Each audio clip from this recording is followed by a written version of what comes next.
जय श्री राम। नमस्कार सभी मित्रों को। मित्रों क्षमा कीजिएगा, बहुत दिनों से कोई वीडियो नहीं दे पा रहा था। बहुत बाहर का टूर था दोस्तों, और कुछ फैमिली इश्यूज थे जिसके कारण समय नहीं निकाल पा रहा था। लेकिन अब मैं हमेशा ये प्रयास करूँगा कि नियमित रूप से वीडियो आपको दे सकूँ, प्रतिदिन वीडियो दे सकूँ। अगर कोई गैप भी होता है तो भी कंटिन्यू रहें हम वीडियो के साथ। कोई ना कोई ज्ञानवर्धक वीडियो अब आपको तुरंत प्राप्त होगा और हर हफ्ते में लगातार प्राप्त होगा।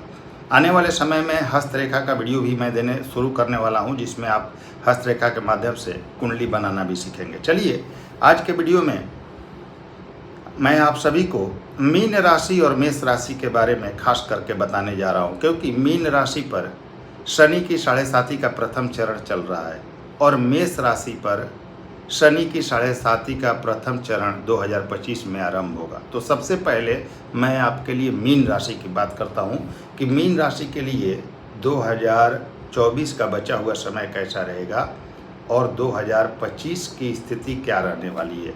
2025 के 29 मार्च से मीन राशि वालों को क्या प्रभाव मिलेगा, उसके बाद मेष राशि की बात करेंगे।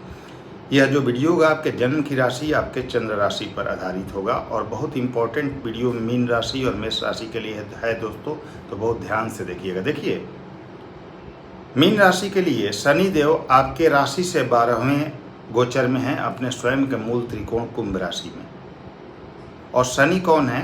तो आपकी राशि के लिए आपके लाभ के स्वामी और व्यय के स्वामी होकर व्यय भाव में है। तो एक चीज़ तो अच्छे से समझ लीजिए, अगर आपके राशि स्वामी गुरु अच्छे स्थिति में हैं कुंडली में आपके, यानी कि अच्छे राशि में है, अच्छे भाव में है, डिग्री वाइज बली हैं, बलाबल उनमें अच्छा है, पीड़ित वगैरह नहीं है, और ख़ास करके बल के अच्छे बल के होके और वह अच्छे राशि और अच्छे भाव में हो, तो निश्चित रूप से यहाँ शनि का विपरीत राजयोग बनेगा जो संघर्षों के बाद सफलता देगा। तो वो टाइम आ गया है जी, क्योंकि अब 2024 में 5 महीने बचे हुए हैं और 2-3 महीने आगे बचे हुए हैं 2025 में। तो वो समय आ गया है कि अगर आपके वास्तव में कुंडली में विपरीत राजयोग बन रहा होगा तो वो फलित हो जाएगा अब, और उसका लाभ आपको मिल जाएगा। लेकिन सबकी कुंडली में चूँकि विपरीत राजयोग नहीं बनेगा, क्योंकि सबके कुंडली की स्थिति उतनी अच्छी नहीं हो सकती है, तो जनरल प्रेडिक्शन हम जानते हैं कि मीन राशि के लिए क्या चल रहा है और आगे क्या चलेगा। विपरीत राजयोग इसलिए मैंने कहा कि 12वें के स्वामी होकर शनि 12वें भाव में बैठे हुए। अगर गुरु अच्छे होंगे तो निश्चित रूप से आने वाले समय में आपको लाभ मिलेगा। अभी की क्या स्थिति है? ज़्यादातर लोगों की जो स्थिति मैं देख रहा हूँ, आय से ज़्यादा खर्च बढ़ रहा है, स्वास्थ्य समस्या चल रही है, फैमिली इश्यूज चल रहे हैं, आपके भाग्य में उतार चढ़ाव दिखाई दे रहा है, रखे हुए पैसे खर्च हो रहे हैं, बिना मतलब का मानसिक विवाद आपका चल रहा है, कर्ज वगैरह की समस्या बहुत लोगों की बढ़ गई है इस 7.5 के शुरू होते ही। तो एक चीज़ ध्यान रखिए, 2024 के बचे हुए समय में आप अब अगर किसी प्रकार के कर्ज से अगर अभी तक दूर हैं तो कोई कर्ज मत लीजिएगा, यह समय निकाल लीजिएगा। कर्ज वगैरह से बचना है आपको, और किसी भी प्रकार के विवाद से दूर रहिएगा, किसी प्रकार के फालतू के पचड़े से दूर रहिएगा। लड़ाई झगड़े विवाद कोर्ट कचहरी से दूरी बनाकर रखना होगा आपको।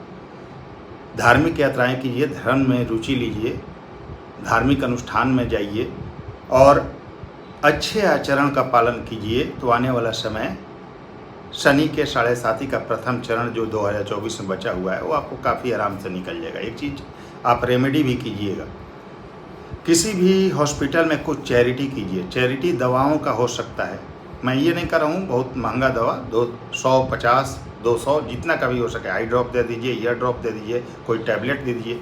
हॉस्पिटल में चैरिटी कीजिए या किसी गरीब की इलाज में मदद कीजिए। इससे जो आपके राशि से 12वें गोचर में शनि चल रहे हैं उनका नेगेटिव फल नहीं मिलेगा इस 7.5 में, बचे हुए समय में पॉजिटिव फल मिलेगा।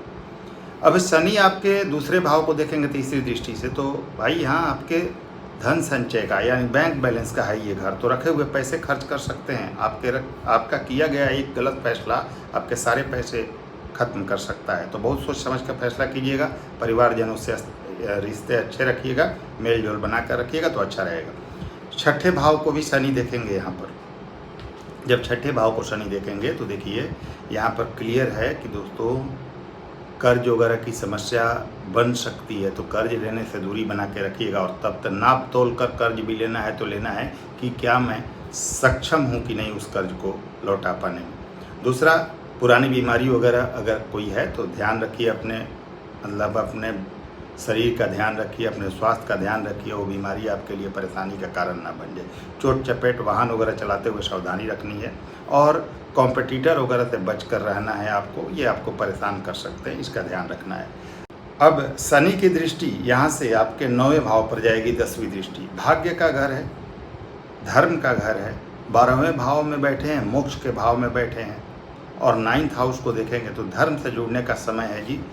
स्पिरिचुअल ग्रोथ को आगे बढ़ाने का समय है, धार्मिक यात्राओं का समय है, अपने आचरण को ठीक करने का समय है। किसी प्रकार के गलत एडिक्शन से दूर हो जाइए, मांस मदिरा से दूरी बना लीजिए।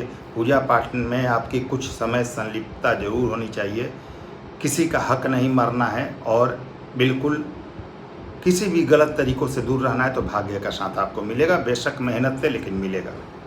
तो ये रहेगी आपकी 2024 और 2025 के मार्च तक की स्थिति। अब इसके बाद शनि आपके राशि में गोचर कर जाएंगे 29 मार्च 2025 को। जब राशि परिवर्तन करेंगे तो मीन राशि में, वहाँ पर क्या करना है, आलस से बचना है। आज का काम कल पर मत टालिएगा, जो भी करना है अभी करना है, आज करना है। आलस नहीं चाहिए, नहीं तो सेकंड फेज का आप लाभ नहीं ले पाएंगे। और सोच समझ कर फैसला लेना है। वैवाहिक जीवन में तालमेल बना कर रखिएगा। बिजनेस व्यापार में काफ़ी उन्नति होगी, काफ़ी लाभ प्राप्त करेंगे, क्योंकि आपका जो लाभ का स्वामी है जी, वो आ रहा है आपके राशि में।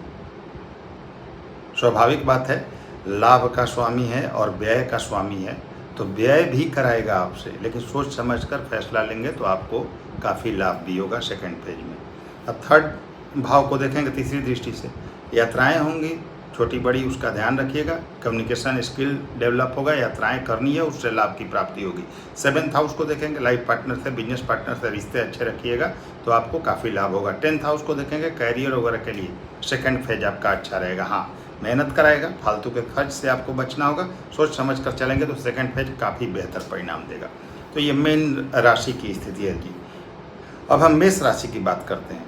मेष राशि की बात मैं क्यों कर रहा हूँ, क्योंकि 29 मार्च 2025 से शनि का राशि परिवर्तन होगा, और यह राशि परिवर्तन आपके राशि से 12वें और गुरु की मीन राशि में होगा। और जैसे ही मीन राशि में शनि गोचर करेंगे, आपके 7.5 का प्रथम चरण मेष राशि के लिए शुरू हो जाएगा। एक चीज़ और ध्यान रखिएगा कि सबसे बड़ा फल मिलता है अपनी दशाओं का। तो अगर आपके लिए अगर किसी योग कारक ग्रह की दशा अंतर्दशा चल रही है तो ज़्यादा टेंशन नहीं लेना है। 7.5 होते हुए भी कोई ज़्यादा नेगेटिव प्रभाव नहीं मिलेगा आपको, ये ध्यान रखिएगा। तो 12वें भाव में आपके राशि से 12वें शनि गोचर करेंगे तो आपकी 7.5 का प्रथम चरण शुरू हो जाएगा, और 2025 से लेकर 2032 तक आपकी 7.5 चलेगी मेष राशि की। 12वें भाव में आएंगे तो क्या फल देंगे। 12वें भाव किन चीज़ों का होता है, फालतू के व्यय का, हॉस्पिटल के खर्च का, हॉस्पिटल का, कोर्ट कचहरी का, पुलिस मुकदमे का, मोक्ष का, इन सब चीज़ों को, विदेश यात्रा का, विदेश का, ये सब दिखाता है 12वां भाव। ठीक है जी। तो 12वें भाव में जब शनि गोचर करेंगे तो नेगेटिव चीज़ें क्या हो सकती हैं, आपके खर्चे बढ़ जाएंगे। दूसरे भाव को देखेंगे, धन भाव को, तो रखे हुए पैसे खर्च हो सकते हैं, आपके खर्च बढ़ जाएंगे, बैंक बैलेंस कम हो सकता है। खर्च बढ़ने के कारण परेशानी में पड़ सकते हैं आप, उसका ध्यान रखिएगा। कोई भी फैसला सोच समझ कर लीजिएगा। किसी फालतू के विवाद से बचना होगा। पुलिस मुकदमा ना किसी प्रकार का सामने आए, उसका ध्यान रखिएगा। लीगल मैटर से दूर रहिएगा। कोई निवेश वगैरह करना चाहते हैं तो अभी टाल देना बेहतर होगा, अगर संभव हुआ तो। नहीं संभव है, करना ही है, क्योंकि 2.5 साल तक या 7.5 का प्रथम चरण चलेगा। तो अगर करना ही है निवेश, क्योंकि उतना समय तो बिना निवेश के रह नहीं सकते, अगर जिनको जीवन में आगे बढ़ना है, कुछ करना है तो सोच समझ कर सही व्यक्ति का चुनाव करके निवेश कीजिएगा, सही लोगों के साथ काम कीजिएगा तो अच्छा स्थिति रहेगा। कोर्ट कचहरी के मैटर से बचिएगा, पुलिस मुकदमे से बचिएगा, फालतू के पचड़ों से दूर रहिएगा। धार्मिक यात्राएं करेंगे आप, धर्म से जुड़ा आपको लाभ देगा। इसके अलावा जो आपके शनि है ना, वो आपको आय तो देंगे, इसमें कहीं कोई शक नहीं है, क्योंकि लाभ भाव का स्वामी व्यय भाव में जा रहा है, और गुरु की राशि में ज़्यादा प्रॉब्लम नहीं करते शनि। तो आय तो देंगे, लेकिन व्यय भी उसी अनुपात में देंगे।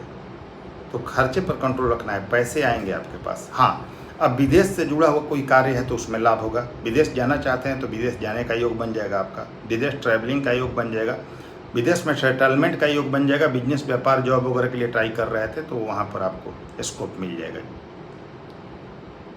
यात्राएं वगैरह होंगी छोटी बड़ी, उसके लिए आप तैयार रहिएगा, कोई दिक्कत नहीं है। अब एक चीज़ और होगा आपके साथ, कोई स्थान परिवर्तन, आपका वर्क प्लेस चेंज हो सकता है, किसी प्रकार से आपका स्थान परिवर्तन हो सकता है, फैमिली के साथ किसी और जगह शिफ्ट हो सकते हैं, तो उसके लिए तैयार रहिएगा, ये योग बनेगा।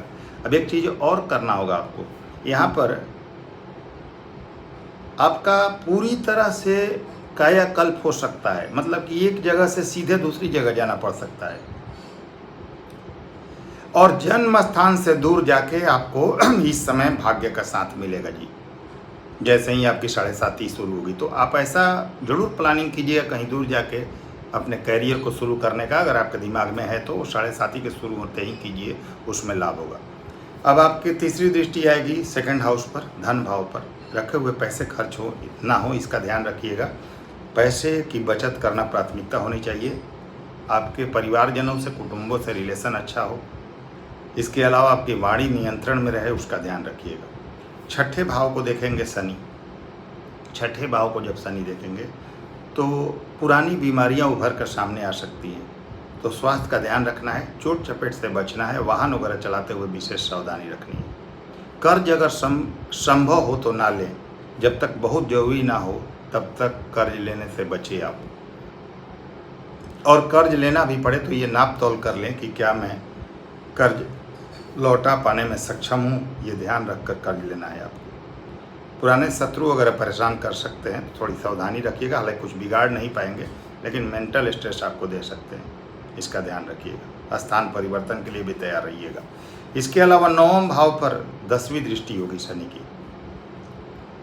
भाग्य का साथ पाने के लिए आपको धर्म से जुड़कर रहना होगा, पूजा पाठ में विशेष ध्यान रखना होगा। थोड़ा देर ही सही, लेकिन पूजा पाठ के लिए समय निकालिएगा, धर्म से जुड़कर रहिएगा, किसी भी प्रकार के गलत आचरण से दूर रहिएगा। मांस मदिरा से दूरी बना लीजिएगा, किसी का हक नहीं मारना है, अच्छे कर्म करना है और पूरा मेहनत करना है, पिता का सम्मान करना है, तो 9वें भाव का साथ आपको और भाग्य का साथ प्राप्त हो जाएगा। तो मेष राशि की 7.5 के प्रथम चरण में ये स्थिति रहेगी। आप सावधानियां रखिएगा, प्लानिंग के अनुसार काम करिएगा, क्योंकि आपका मन पीड़ित हो जाता है जी। चंद्रमा 7.5 में पीड़ित हो जाते हैं, जिसके कारण व्यक्ति कुछ गलत फैसले ले लेते हैं 7.5 में। तो फैसलों में सावधानी रखिएगा तो परेशानी नहीं आएगी, और जो रेमेडी मैंने बताएं वो ज़रूर कर लीजिएगा, उससे आपकी जो चीज़ें हैं वो पॉजिटिव होनी शुरू हो जाएंगी। तो उम्मीद करता हूँ आप सभी को ये वीडियो पसंद आई होगी। वीडियो पसंद आई हो लाइक करें, शेयर करें। नए व्यूअर्स हैं चैनल को सब्सक्राइब कीजिएगा। अगले वीडियो में फिर से मिलते हैं, तब तक के लिए नमस्कार, धन्यवाद।